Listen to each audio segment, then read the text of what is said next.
తెలంగాణ బోనాల సందర్భంగా శాకాంబరి అమ్మవారి రూపంలో దర్శనమిచ్చిన అత్యంత మహిమగల జూబ్లీ హిల్స్ శ్రీ పెద్దమ్మ తల్లి అమ్మవారు.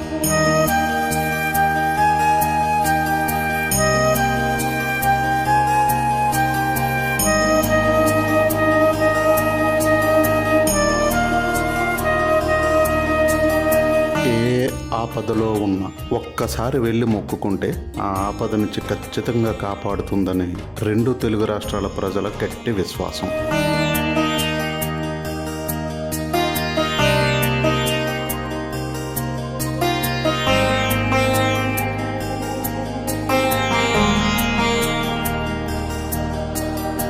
విద్యావేత్తలైనా, వ్యాపారవేత్తలైనా, సినీ రంగం వారైనా ఏదైనా పనిని మొదలుపెట్టే ముందు జూబ్లీ హిల్స్ శ్రీ పెద్దమ్మ తల్లిని దర్శించుకోవటం ఇక్కడ ఆనవాయితీ.